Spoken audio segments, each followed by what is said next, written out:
वस्तुतः जिस दिन संत की बात को, जिस दिन सत्संग की बात को चित्त में उतार लिया जाता है, विश्वास कीजिएगा संत का उपदेश जब चित्त में उतरता है तो वही संत कृपा उपदेश भगवत प्रेम बनकर के चित्त में प्रतिष्ठित हो जाती है।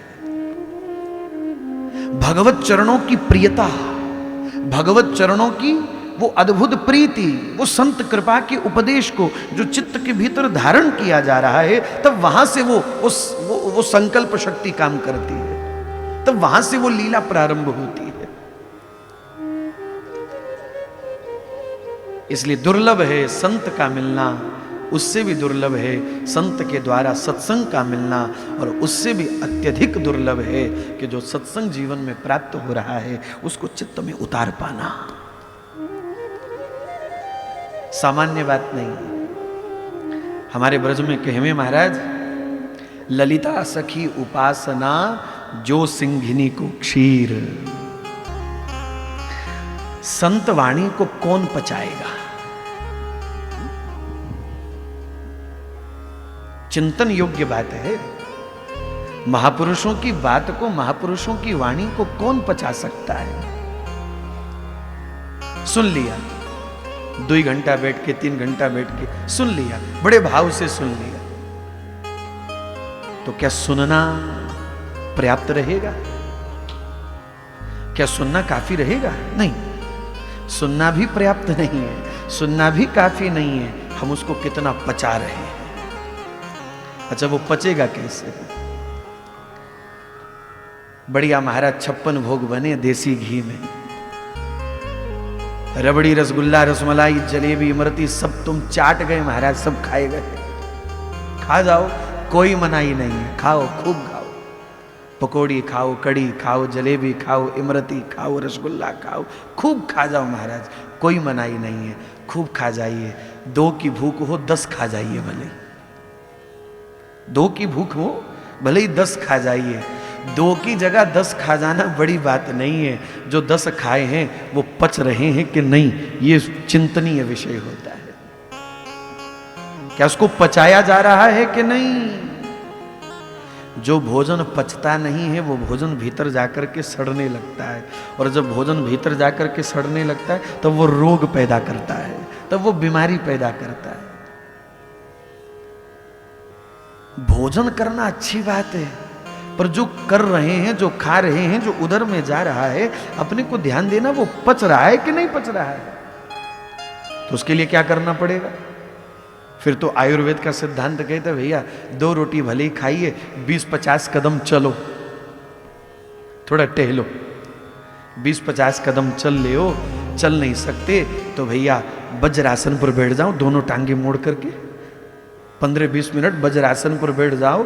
20 मिनट वज्रासन में बैठना मतलब 1000 कदम चलने के बराबर है।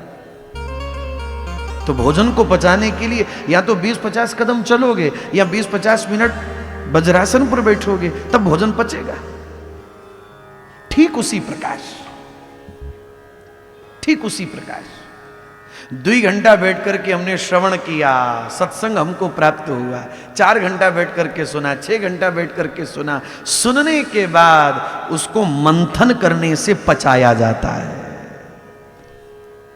सत्संग को पचाने का साधन क्या है? चिंतन, मंथन। 4 घंटा बैठ करके सुना है तो 4 मिनट तो चिंतन करना पड़ेगा, उसके ऊपर मंथन करना पड़ेगा। चिंतन किए बिना, मंथन किए बिना सत्संग पचने वाला नहीं है, वो व्यर्थ चला जाएगा। देखो, मन का स्वभाव है, ये मन बहुत जल्दी इस सिद्धांत की पकड़ नहीं करता। मन का स्वभाव है,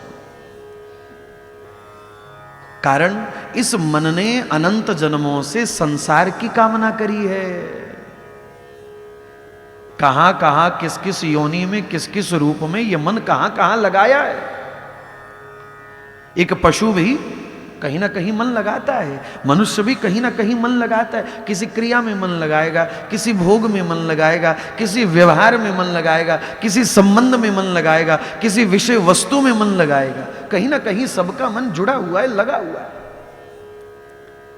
अनंत जन्मों से इस जीवन की यात्रा चली आ रही है, न जाने कितने जीवन बीत गए, कितने जन्म बीत गए, और अनंत जन्मों तक इस मन ने केवल संसार की चाह करी है, संसार की विषय वस्तु की कामना करी है।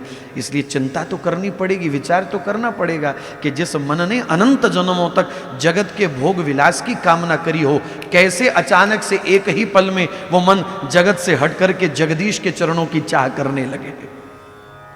कैसे वो जगत से हट जाए एक ही पल में? ये तो बड़ी कृपा हो महाराज, बड़ी कृपा हो। ऐसा कोई संत मिले,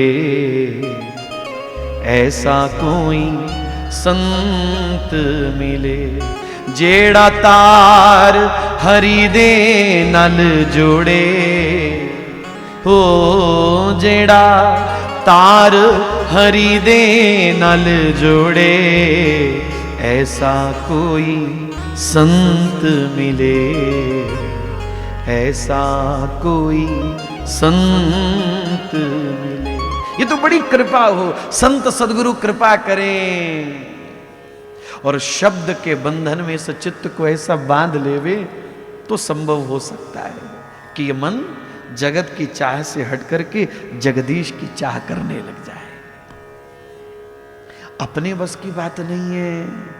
ललिता सखी उपासना जो सिंघिनी को क्षीर, हमने देखा तो नहीं लेकिन हमने पढ़ा जरूर है, पढ़ा भी है और हमने सुना भी है।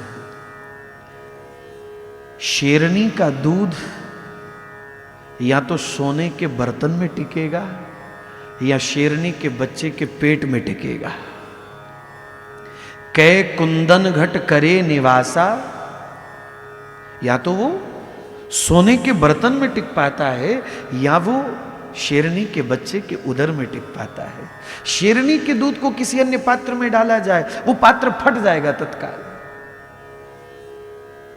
स्वर्ण के सिवा किसी अन्य धातु में, किसी अन्य पात्र में सामर्थ्य नहीं है कि वो उस दूध को टिका करके रख सके। शेरनी के दूध को कोई और पी जाए तो उदर फट जाएगा, आंतें फट जाएंगी उसकी, मर जाएगा तत्काल। वो टिकेगा या तो सोने के बर्तन में टिकेगा, वो टिकेगा या तो उसके बच्चे के पेट में टिकेगा। ये उपासना मार्ग कैसा, ये सत्संग कैसा, ये संत की वाणी का स्वरूप कैसा, ज्यों सिंघिनी को क्षीर। ये शेरनी के दूध के जैसा बड़ा बलशाली है। सत्संग को ऐसे ना समझो, ये ऐसे ही नहीं मिल गया। क्यों तुलसी बाबा को कहना पड़ गया बड़े भाग पाइए सत्संगा। बहुत सोच विचार करके तुलसी बाबा ने ये बात कही है, बड़े भाग पाइए सत्संगा। जीवन में सत्संग के 2 क्षण प्राप्त हो रहे हैं, इसको सामान्य अवसर न समझिए। बड़ी कृपा है, बड़ी कृपा है। अनेक जन्मों के पुण्य साधन संचित हुए हैं और उन संचित पुण्य साधनों के ऊपर श्री गोविंद की कृपा की छाप लगी है। फिर कहीं जाकर के जीवन में सत्संग के 2 क्षण प्राप्त हुए। बड़े भाग पाइए सत्संगा, कहना पड़ गया तुलसीदास को। सोच विचार करके कहना पड़ा, ऐसे नहीं बोल दिया। बिनु सतसंग विवेक न होई और राम कृपा बिन सुलभ न सोई। सोच विचार करके कहा तुलसी बाबा ने। संत की वाणी सिंघनी के क्षीर के समान है। या तो हृदय स्वर्ण जैसा हो, अब वैसा तो बनने से रहे। क्यों जी? वैसा तो बनने से रहे कि मन एकदम स्वर्ण जैसा स्वच्छ साफ। अब अपने लोग बड़ी आसानी से बोल तो देते हैं, मंदिर जाते हो? नहीं महाराज, हमको क्या जरूरत है मंदिर जाने की। कथा में जाते हो? नहीं महाराज, हमको क्या जरूरत है कथा में जाने की। मन चंगा कठोते में गंगा। मन साफ होना चाहिए, मन साफ होना चाहिए। अपने लोग बड़ी आसानी से ये बात बोल देते, पर रैदास जी के उस चरित्र को यदि हम दर्शन करें, मन चंगा कटोते में गंगा, ये बात सत्य है। ऐसा होता है, ऐसा हुआ भी है। संतों ने ऐसा अपने आचरण से करके दिखाया है। लेकिन जितनी सहजता से हम ये बात अपने लिए बोल देते हैं, उतना सहज है नहीं इस बात के ऊपर उतर पाना। मन चंगा, शरीर की मैल तो अच्छे से दूर होती नहीं है, तो मन की मैल कहां से दूर कर लेंगे? साबुन रगड़ रगड़ करके, पानी डाल डाल करके शरीर की मैल को दूर किया जाता है, और कोई 10 दिन ना नहाए महाराज तो मैल छुड़ाना भी मुश्किल हो जाए। अरे 10 दिन ना नहाए, शरीर में पानी ना डाले, साबुन ना लगाए तो शरीर की मैल दूर करना मुश्किल हो जाए, और ये तो अनंत जन्मों से मैला मन है। कैसे विचार करिएगा भाई, कैसे? जितनी सहजता से हमने ये बात कह दी, भाई मन साफ होना चाहिए, हमको क्या जरूरत है हरि मंदिर जाकर के मत्था टेकने की? मन साफ होना चाहिए, क्या जरूरत है हमको कथा सत्संग में जाने की? जितनी आसानी से ये बात कही गई है, इस बात को अपने जीवन में उतार पाना उतना ही नितांत कठिन है। बिल्कुल उसके विपरीत, जितनी सरलता से बोली गई है बिल्कुल उसके ठीक विपरीत उतना ही कठिन है।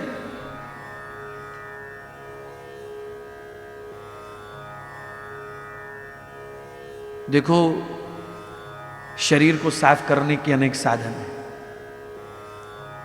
कपड़ा मैला हो जाए, बहुत से साधन हैं। कल हमको माला पहनाई, रवि जी ने तुरंत उतरवा ली, बोले हमको पता है सफेद पहना खराब हो जाएगा, फूल का दाग लग जाएगा। और हमारी पहनी हुई एक माला न जाने कितनों के गले तक पहुंच गई। मुझे पहनाई, मैंने आनंद जी को पहनाई, आनंद जी ने विनोद जी को पहना दी, विनोद जी ने सुशील जी को पहना दी, सुशील जी ने आगे किसी और को पहना दी। तो एक ही माला कईयों तक पहुंच गई। और दाग लग जाए तो हमारे पंडित जी वो पता नहीं क्या क्या वो आला और क्या क्या न जाने रगड़ रगड़ करके कपड़े का दाग सुखाते हैं। शरीर मैला हो जाए तो छुड़ाने के अनेक साधन है, कपड़ा मैला हो जाए तो छुड़ाने के अनेक साधन है। मन मैला है, छुड़ाने का साधन क्या है? क्या साधन है भाई?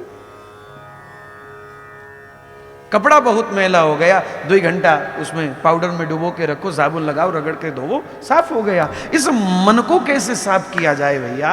बड़ी समस्या है, बड़ी दिक्कत है। कैसे साफ करें? कोई ऐसी टेबलेट नहीं बनी है, बुखार लगाए पैरासीटामोल ले ली, 10 मिनट में आराम पड़ सकता है। मन बीमार है, कौन सी टेबलेट खाएं, कौन सी औषधि खाएं? कोई आज तक ऐसी एक्सरे मशीन नहीं बनी है कि उसके सामने जाकर के खड़े हो जाएं और मन एकदम साफ। क्या उपाय है महाराज? एक संत विनोद में कह रहे थे, विनोद में कह रहे थे, बोले एक काम करियो, घर जाके 2 चम्मच कपड़े धोने वाला पाउडर पानी में घोल के पी जाओ। रात को सोते समय 2 चम्मच घोल के पी जाओ, सुबह उठोगे तो बढ़िया मन आपको साफ दिखाई देगा। शरीर गंदा है तो गंदगी को छुड़ाने के अनेक साधन हैं। कपड़ा गंदा है, छुड़ाने के अनेक साधन हैं। मन मैला है, छुड़ाने का एक साधन है सत्संग, नाम जप, चिंतन, स्मरण। सत्संग का परिणाम क्या है? सत्संग का परिणाम है नाम में प्रियता होना। सत्संग का परिणाम है ठाकुर जी की सेवा में हमारी प्रियता बनना। सत्संग का परिणाम है चिंतन, सतत चिंतन बने, सतत स्मरण बने। ये सत्संग का परिणाम है। सत्संग को प्राप्त करने के बाद यदि ठाकुर जी के नाम में, ठाकुर जी की सेवा में, ठाकुर जी की लीला में, ठाकुर जी के गायन में यदि चित्त में प्रियता आ रही है तो समझ लेना हमने सत्संग प्राप्त किया है। सत्संग को पाने के बाद यदि नाम में रुचि नहीं, सेवा में रुचि नहीं, धाम में रुचि नहीं, तो फिर केवल बैठे ही हैं, सत्संग नहीं मिला, केवल बैठे रह गए। हमने तो महापुरुषों को देखा, अपने गुरुजनों को देखा है और उनसे यही हमने सीखा, यही हमने समझा, जैसा हमने देखा, बिल्कुल आंखों देखी बात बता रहे हैं। जीवन सत्संग में बिता दिया और सत्संग का परिणाम निकल करके क्या आया? स्वयं का कल्याण तो हुआ ही हुआ, जो संपर्क में आ गया उसको भी तार दिया। सत्संग व्यसन है, व्यसन महापुरुषों के लिए। जैसे कोई नशे का आदी हो जाता है ना, वैसे ही महापुरुष लोग सत्संग के आदी हैं, नाम के आदी हैं। और हमारे यहाँ कहें श्री सेवक जी महाराज कह रहे हैं, नाम वाणी जहां श्याम श्यामा तहां। जहां गोविंद का नाम है, जहां गोविंद की लीला है, माने सत्संग के रूप में गोविंद का नाम, रूप, गुण, लीला, धाम, यही तो सब गाया जा रहा है। नाम वाणी जहां श्याम श्यामा तहां।